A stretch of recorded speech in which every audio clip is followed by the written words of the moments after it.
वाले बात दिल्ली के उस पारे की करेंगे जो इस बढ़ती ठंड में लगातार बहुत तेजी के साथ हाई हो रहा है, क्योंकि दिल्ली में बीजेपी ने अपने पहले उम्मीदवारों की लिस्ट जारी कर दी है और यह कहा जा रहा है कि बीजेपी ने जिन प्रत्याशियों को उतारा है उन प्रत्याशियों ने आम आदमी पार्टी की परेशानियों को बहुत बढ़ा दिया है। तो वहीं दूसरी तरफ दोनों खेमों में आरोप प्रत्यारोप का जबरदस्त दौर जारी है। पूरी खबर इस रिपोर्ट में।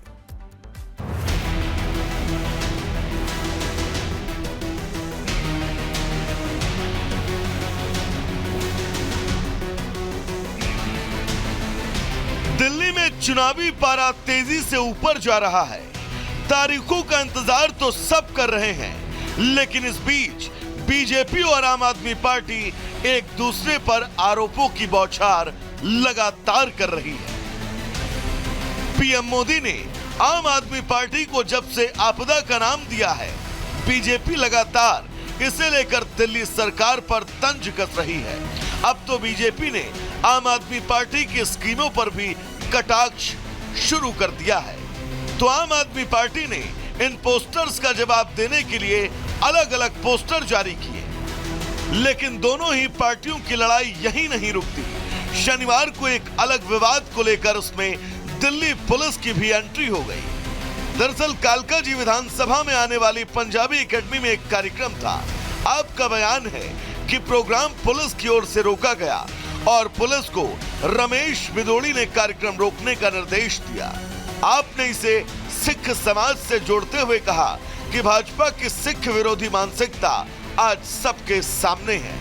आने वाले चुनाव में सिख समाज भाजपा से इसका बदला लेगा।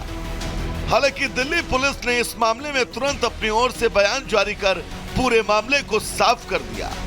कोई भी सार्वजनिक कार्यक्रम या मनोरंजन के लिए कैजुअल परफॉर्मेंस लाइसेंस जरूरी होता है, लेकिन मुख्यमंत्री आतिशी की तरफ से लाइसेंसिंग से कोई अनुमति नहीं ली गई।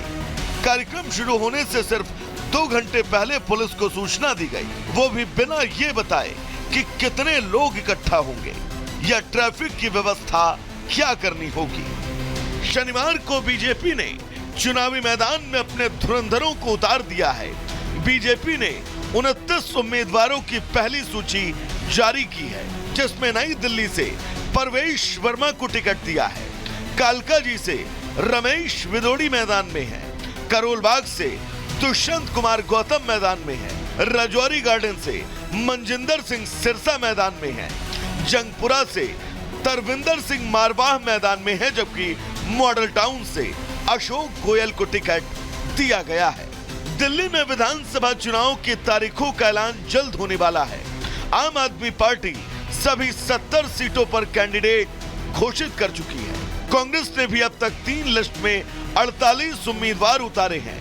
तो वहीं बीजेपी भी जल्द ही बाकी उम्मीदवारों का ऐलान कर देगी। ऐसे में दिल्ली में त्रिकोणीय मुकाबला होना अब तय माना जा रहा है।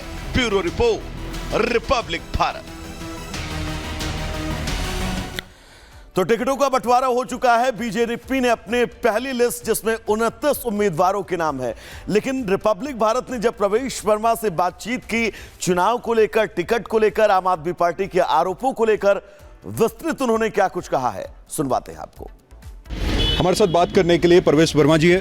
परवेश जी, बीजेपी ने पहली लिस्ट जारी कर दी और आपको नई दिल्ली से कैंडिडेट चुना है, किस तरीके से देखते हैं? एक तरफ अरविंद केजरीवाल और एक तरफ आप। देखिए, मेरा जो यहाँ पे मुकाबला है वो यहाँ की समस्याओं से है।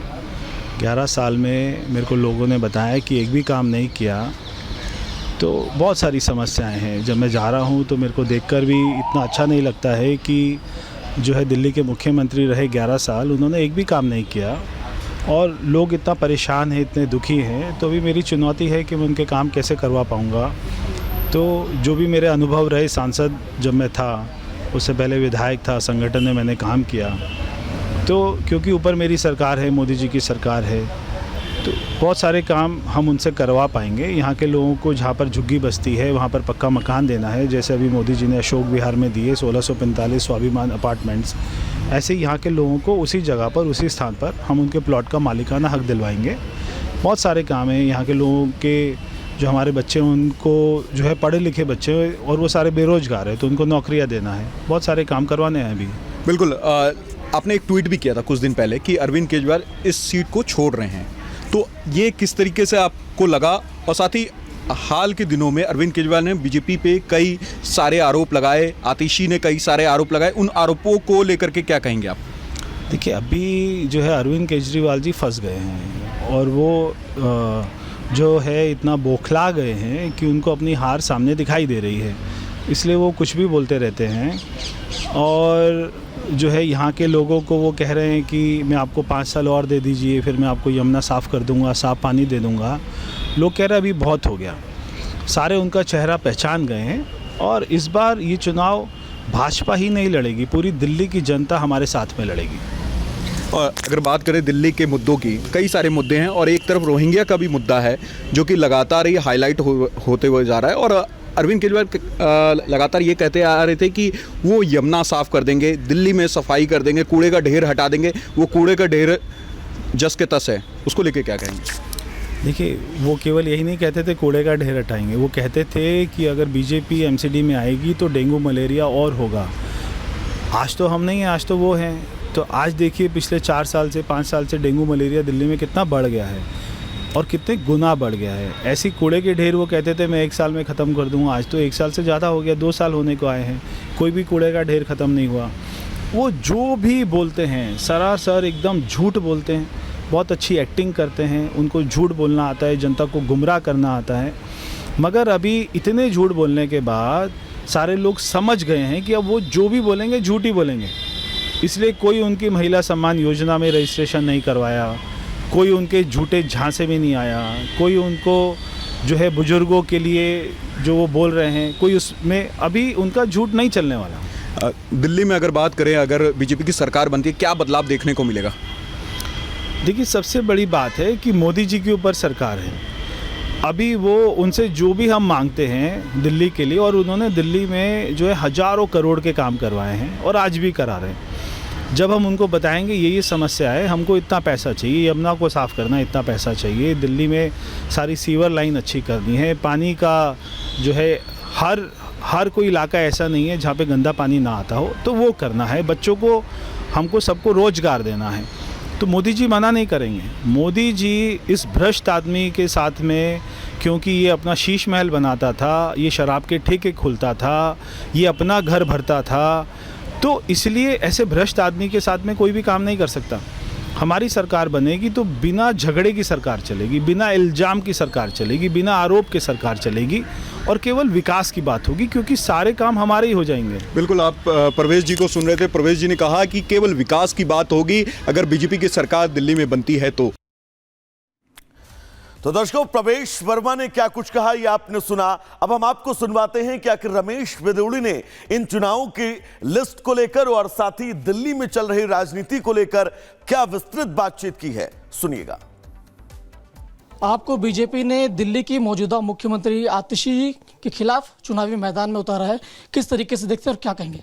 मैं पार्टी के नेतृत्व का इस बात के लिए बहुत बहुत आभार व्यक्त करता हूं कि उन्होंने इस प्रकार का भरोसा जताया है, क्योंकि 3 बार मैं एमएलए रहा हूं बराबर की ही कॉन्स्टिट्यूएंसी तुगलकाबाद असेंबली, संगम विहार भी एक बार उसमें हुआ करता था, और ट्रैक रिकॉर्ड भी ऐसा रहा है कि लोगों का विश्वास है कि बार बार एमएलए का काम करते हुए लोगों ने आशीर्वाद दिया है।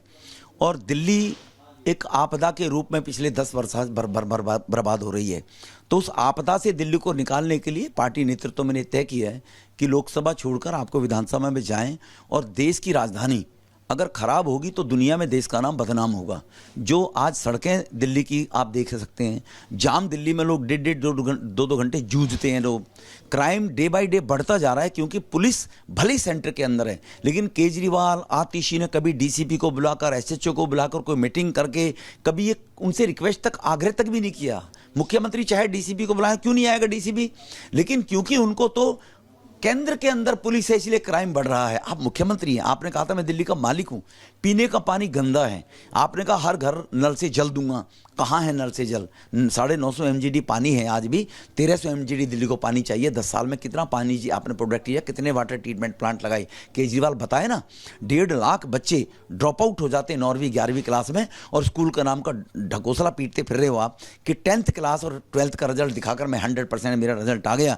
उन बच्चों का 1.5 लाख बच्चों का हर साल भविष्य खराब होता है, ड्रॉप आउट कर दिया जाता, अगली क्लास में उनको एडमिशन नहीं मिलता। वो गरीबों के बच्चे हैं जो सरकारी स्कूल में पढ़ रहे हैं। तो जिस प्रकार से नशा बेचा है, फोर्ड फाउंडेशन की कृपा से चलने वाला केजरीवाल भारत को बर्बाद करने की मानसिकता का व्यक्ति है।